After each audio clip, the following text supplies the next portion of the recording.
আওয়ামী লীগ বিচার বিভাগের অনুচর হিসাবে অনৈতিক সুবিধা গ্রহণ করে বাংলাদেশ জনগণের বিরুদ্ধে অবস্থান গ্রহণকারী নিম্নলিখিত আইনজীবীদেরকে বারের সদস্যরা সামাজিকভাবে বয়কট এবং সকল ধরনের অসহযোগিতার সিদ্ধান্ত গ্রহণ করেছে। কোনো অবস্থাতেই এই চিহ্নিত গণদুষ্কর্মরা জনগণের বিজয় যাতে ছিনিয়ে নিতে না পারে সে ব্যাপারে সবাইকে সতর্ক থাকতে অনুরোধ করা যাচ্ছে। 1 নম্বর মোহাম্মদ আনিসুল হক, 2 নম্বর মোহাম্মদ শফিক আহমেদ, 3 নম্বর শেখ ফজলুর তাপস, 4 নম্বর AM আমিনুদ্দিন, 5 নম্বর মোহাম্মদ আজউদ্দিন ফকির, 6 নম্বর নুরুল ইসলাম সুজন, 7 নম্বর সমরেজল করিম, 8 নম্বর মোহাম্মদ মাহবুব আলী, 9 নম্বর মোহাম্মদ কামরুল ইসলাম, 10 নম্বর এহসান আল করিম। যে আপনার ই গ্রুপের টাকা নিউজ প্রচার করা যাবে না, যে এহসান আল গ্রুপের সেই কুখ্যাত এহসান আল করিম।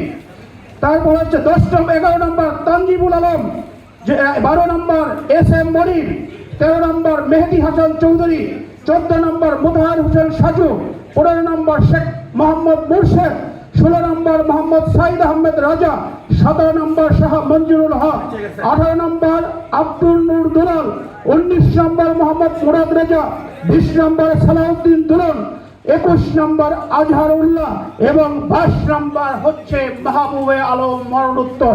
আমি একটি কথা আপনাদের কাছে বলতে চাই, ইতিমধ্যে প্রথম আলো থেকে কয়েকটি পত্রিকা একটি বিচারপতির কথা প্রকাশ করেছেন ছাত্রদের উপদেশ দিতে। সেই বিচারপতির নাম শেখ হাসান আলী। আপনাদের স্মরণ করে দিতে চাই, বেগম খালেদা জিয়ার মামলার বাড়ির মামলার ব্যাপারে যে অথর জাস্টিস ছিলেন সে হচ্ছেন শেখ হাসান আলী। সে এই ছাত্র আন্দোলনের সময় আমাদের লাউডেট ফেলে ফায়জুল্লাহর বিরুদ্ধে ফেসবুকে থ্রেট করেছিলেন।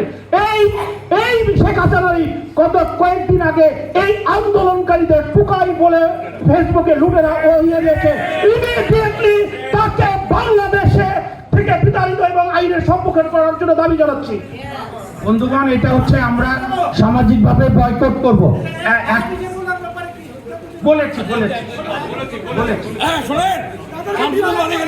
এখন আমাদের বারে সভাপতি জনাবে মাহবুব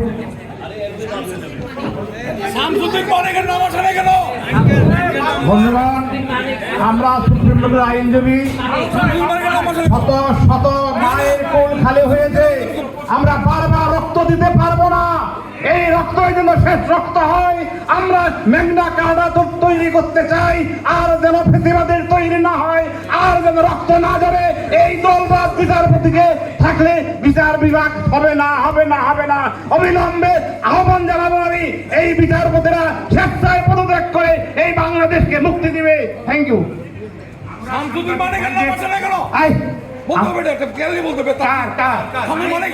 আরে মানিককে জনগণ দেখবে।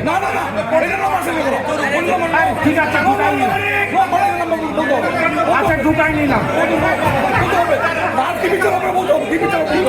ঠিক আছে,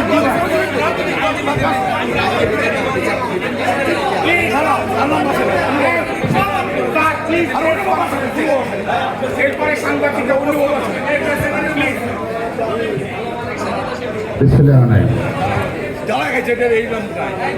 সাধারণ সুপ্রিম কোর্ট বার স্টেশনের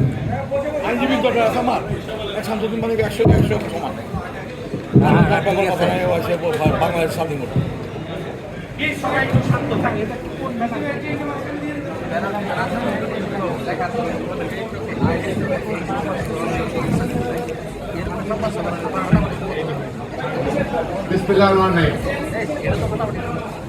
সুপ্রিম কোর্টের সাধারণ আইনজীবী কর্তৃক আয়োজিত আজকের সাংবাদিক সম্মেলনের সম্মানিত সভাপতি, সম্মানিত এবারের সিনিয়র আইনজীবীগণ, নেতৃবৃন্দ,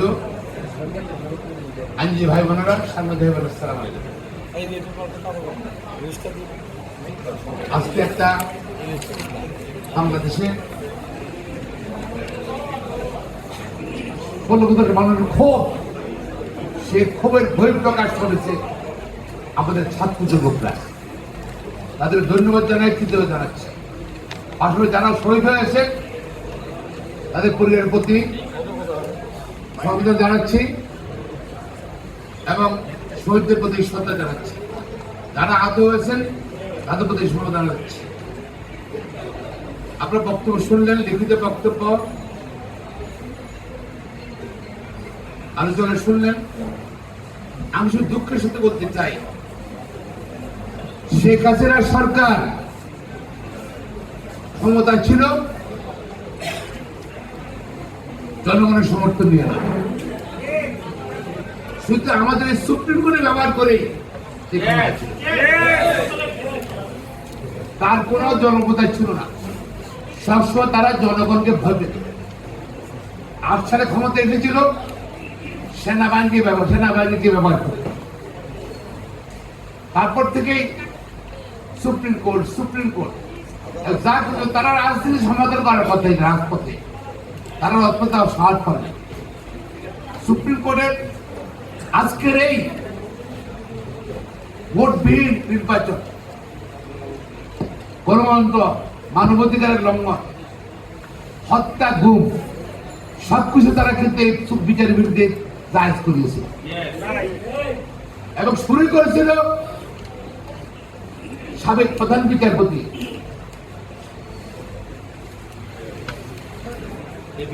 ABM খালেদ থেকে মুন সিনেমার মামলা দিয়ে, মনে আছে আপনাদের? তার কাছ থেকে ছিল না, রাজনীতি ঠিক করত। সরকার তাড়াতাড়ি করতে গিয়ে আমাদের গণতান্ত্রিক ব্যবস্থাকে অস্থির করে দিয়েছিল এই সাবেক প্রধান বিচারপতি খালেদ। দেখেন তার পুরস্কার স্বরূপ সে অনেক আগে রিটায়ার করছে, এখন তার বছর 90 বছর বয়স, এখন যে সরকারি কমিশনের দায়িত্ব সে আইন কমিশনের চেয়ারম্যানের দায়িত্ব আছে, হয় এবং তার একমাত্র লোক শেখ হাসিনাকে, আওয়ামী লীগকে সে এই ক্ষমতা পাঠাবে, বিনিময়ে সে সারা জীবন সুবিধা হবে এবং আইন বিচারীদের মধ্যে সরকারের এজেন্ট ছিল Khaled. Supreme court bar institution সেই সময় তাকে এই সুপ্রিম কোর্ট থেকে সাধারণ সভায় অবাঞ্ছিত ঘোষণা করা হয়েছিল, যেহেতু কিছু করার ছিল না। আজকে প্রথম কাজ হলো বিচারপতি খালেদকে গ্রেপ্তার করতে হবে, বিচার করতে হবে,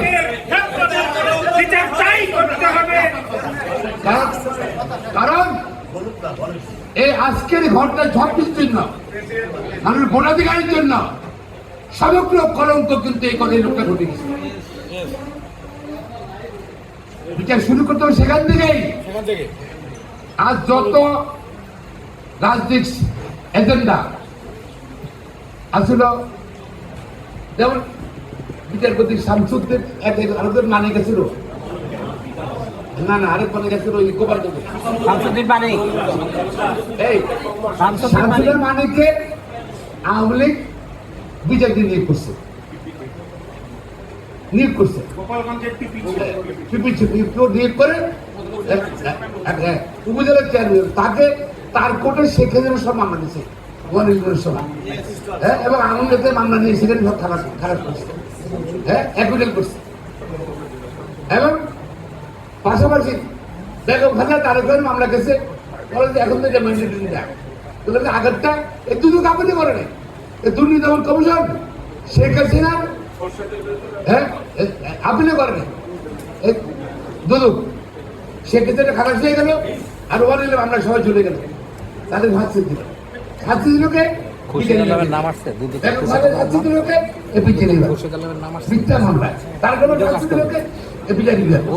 তারপর এমনমেন্ট করলো কে? এই যে বিভিন্ন রকম এমনমেন্ট করলো কে? শামসুদ্দিন মানিক, নাকি শামসুদ্দিন কি বিচার করেছিল? বিচারপতি শামসুদ্দিন মানিক কি করে বিচার করতেছিল সেটা তো এখন বোঝা যায়। রাস্তাঘাটের ব্যক্তিগত ব্যবহার বলে সবকিছু রাস্তাঘাট দেখা যায় তার কিরকম ব্যবহার ছিল, হ্যাঁ, এই বিচার করছে আমাদের, নাকি? হ্যাঁ, হ্যাঁ, এই যে আশা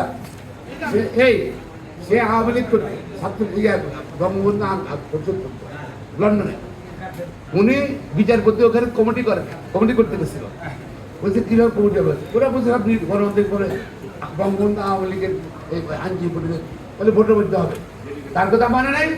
এরা সব কয়েকজন মানে নাই কেন?